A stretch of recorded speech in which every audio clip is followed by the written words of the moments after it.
Picture a criminal with $1 million in cash. Here is the strange part. Getting it was the easy bit. Dirty money is almost useless. The hard part is not getting it. It is explaining it. Spend it, bank it, buy a house with it, and one question follows you everywhere. Where did this come from? So this is how dirty money is made to look clean.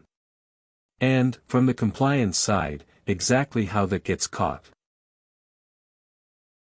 Walk into a bank with a suitcase of cash and the system lights up. Banks are legally required to notice. So the goal of laundering is never to hide the money. It is to give it a believable story. Turn this, money that screams crime, into this. Money that looks like ordinary income. And that story has to survive someone actually checking it. It is done in 3 stages. Watch the token go from red to gold. 1. Placement. Getting the cash into the financial system. 2. Layering.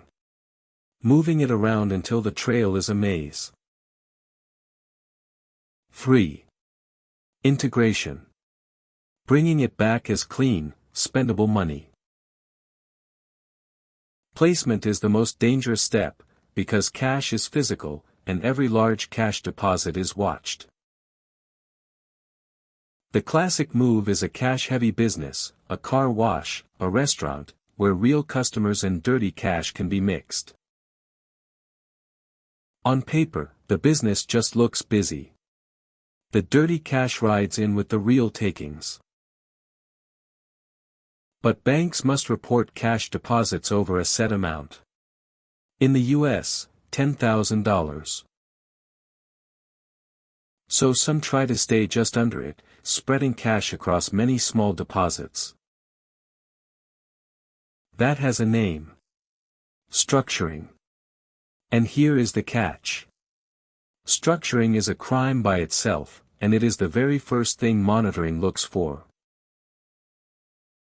Because dozens of deposits at 9,900 are not a disguise. They are a signature.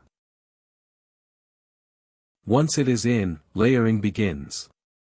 The point is distance. Put as many steps as possible between the money and the crime. The main tool is the shell company. A business that exists only on paper, to own accounts and move money. Thousands can share one anonymous address, each just a name on a registration. The money then hops. Company to company, account to account, invoice to invoice. It crosses borders into places that do not share information easily, so no single investigator sees the whole path. Or it hides inside trade. Paying far too much, or too little, for real goods, to move value across borders quietly. Layer enough, and from any one seat, it just looks like normal business. Except every hop leaves a record. And when investigators pull them together, the maze becomes a map. Layering buys distance. It never erases the trail. It just makes it longer. In the final stage, the money comes back. And now it has a clean story. It buys property, luxury goods, or flows in as the profits of a legitimate-looking business. A favorite trick. Lend yourself your own laundered money, so the cash arrives as an innocent loan. On every form, it now reads as income, or investment gains. Taxed, even. The token is finally gold. Clean, on paper. So how does anyone catch this? Here is the part 1 no from the inside. Because watching for it is the job. It starts before a dollar moves. The bank is required to know who you are, and what your normal activity should look like. Then software watches every account against that baseline, day and night.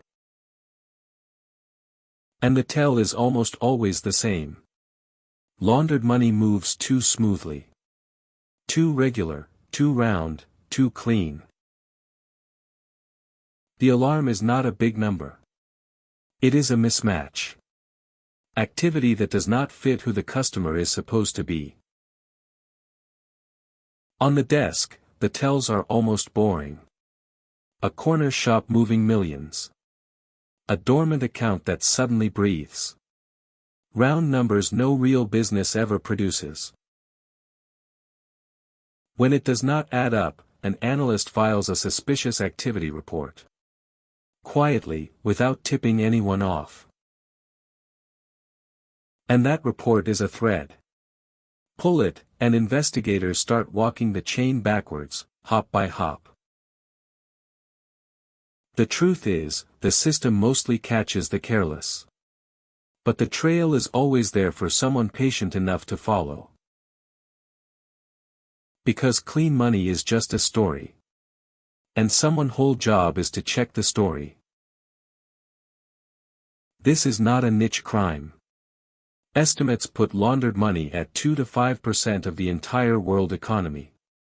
Trillions, every year. And laundering is the step that makes everything upstream pay. Drugs, trafficking, corruption, fraud. Cut the laundering, and the crime stops being profitable. But here is what most people miss.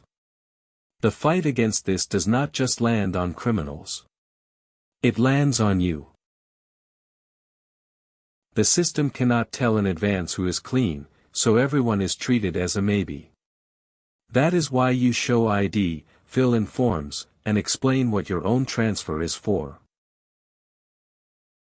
It is why a payment to your own family can sit frozen for days while it is reviewed. Or bounce back, with no real reason given. Banks now spend well over $100 billion a year watching for this. And you pay for it. In fees, in friction, in paperwork. When a customer, or a whole region, looks too risky to monitor, banks simply cut them off. Millions lose access to banking to shrink someone else's risk. And the bitter part. The careful launderer, with lawyers and shell companies, often slips straight through. The friction lands hardest on the honest and the ordinary. Every clean dollar is a story. And you are paying, every single day, for someone to check whether it is true. Most of it you will never see. A quiet room, a screen, a pattern that does not fit. The trail never really disappears. Paper trail. Where money goes when no one is watching.